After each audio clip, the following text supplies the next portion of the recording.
Hi everyone, it's Tanya from Tanya Kraus Horsemanship and you are joining me for episode 4 of the Millie Diaries. I've changed location today, so the setup at our place is that we have an arena that you've been seeing me film in, and right beside our arena is the horses' paddock that we're out in at the moment. So one of the things, I put them in the arena purely because the camera can then show you mainly both sides, and that's just Rip. You're right, mate. That's just Rip touching the camera. Purely for filming purposes, so you can see the whole thing, but I really wanted to get out in the big paddock because, as you can see out in the big paddock, they're a little bit more inclined to understand that they can't get caught as easily because they've got more space, and I really wanted to remove that restriction of the arena. Even though it's quite a sizable arena, I wanted to remove that restriction and make sure that my catching was genuine, and it's not just happening because they're in the arena. So as you can see, happy, curious little horses again this morning, and so let's see if I can go ahead and catch her straight away and move on from there. So today I do have a clinic on as well, so I have got a clinic to get to, but it's a reasonable hour, so I'm really loving this. This is a different halter. It shouldn't make too much of a difference though. I'm actually really loving that she's kind of really curious and putting her nose over and wanting to touch it and things like that. She's definitely, yeah, you're clever, aren't you, darling girl? I'm really loving that actually. As you can see, Rip's still a little bit jumpy. I haven't had a chance to do much with Rip over the last few days. Actually, he hasn't had anything done with him. Phil's been away working and I've been mainly focusing on Millie. And normally if I had spare time, during the day or whatever, I would normally catch him and just do a few things with him as well.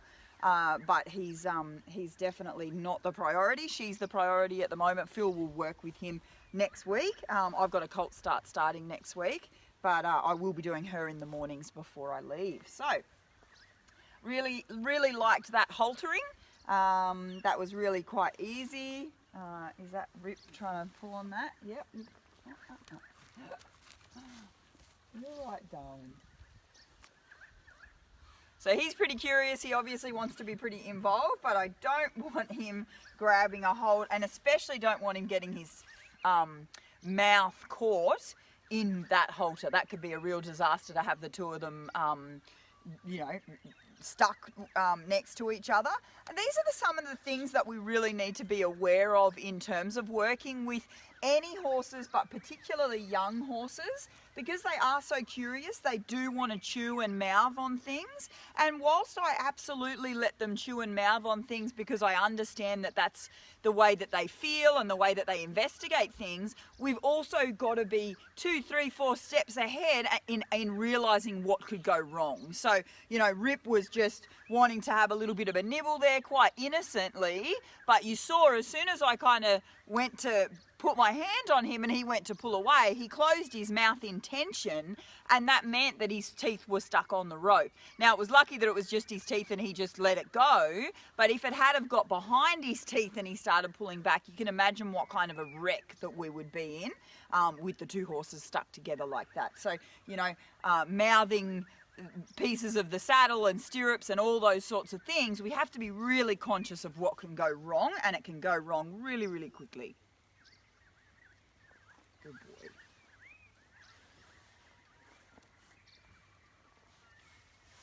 Okay, so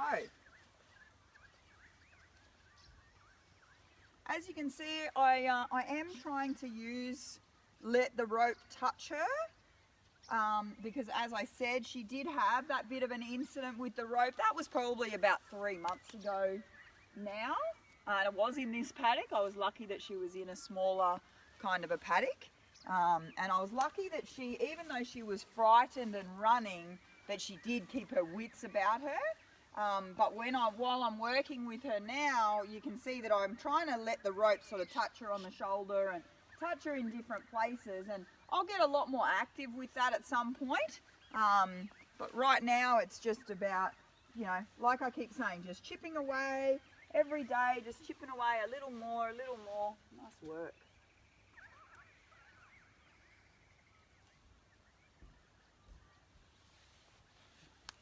And that was really sweet. I really liked that. Good job. Good job.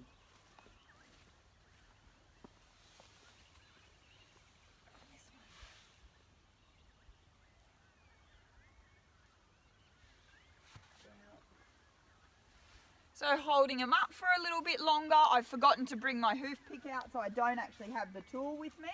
So yesterday, you know, the first day it was about picking them up. The second day I think I held them up for a little bit longer.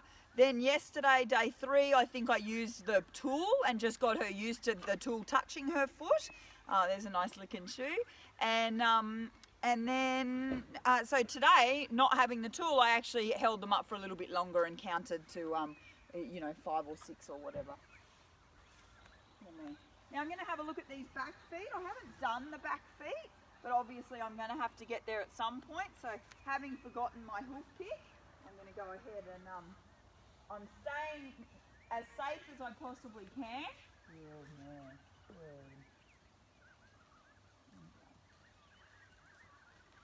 So I know the camera doesn't offer the best angles all the time. Now what I'm doing is I'm making sure that I'm keeping, and you know, she obviously shifts as well.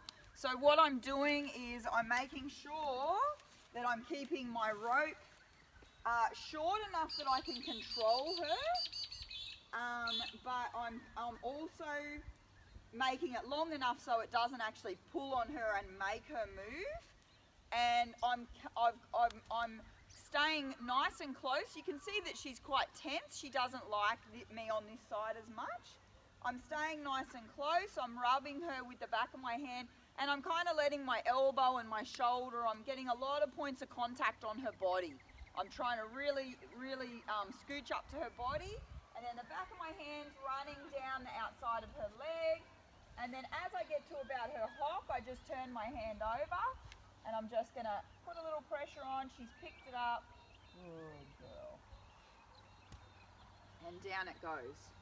So I'm pretty happy with that. That was pretty nice. I'll see if she'll stand still just for me to demonstrate the body. So back of my hand, all the way down beside her.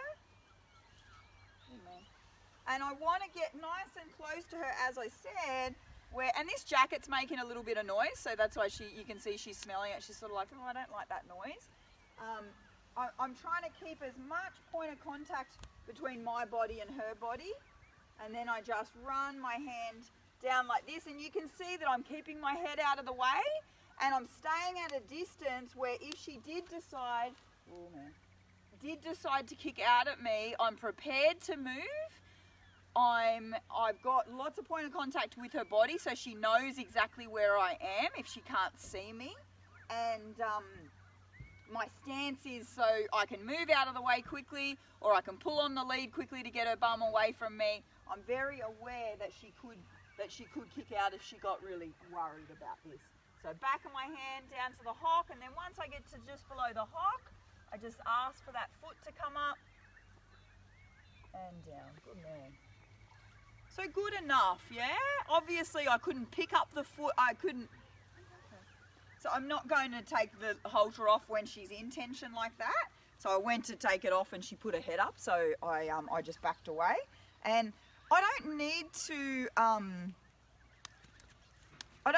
enter into it, but all I did was I just took my hands away, and then I just sort of turned and walked, so it gives her the opportunity to just not have that confrontational, like she obviously found my 2 hands coming up. She might have still been thinking about me picking up her foot or whatever she was thinking about.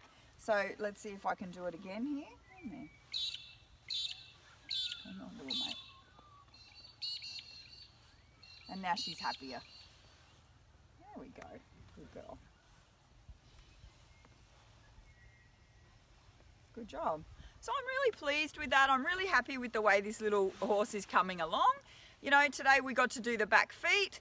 Like I say, I couldn't pick them out at that, you know, at that angle, but what I'm just getting used to her is the idea of me putting a cue in, her picking up her foot and then I'm putting it down. So I'm really happy she didn't try and snatch it back off me.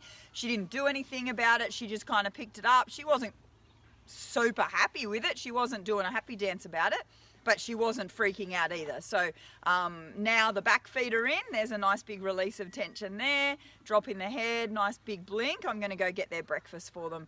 So now the back feet are incorporated. So now that gives me something every day to, you know, I'll be able to pick up all 4 feet. Hopefully tomorrow I'll remember to bring out the hoof pick and start picking out those front feet and, you know, brushing her and working towards the worming. So I'm really happy with the progress. Thanks for watching.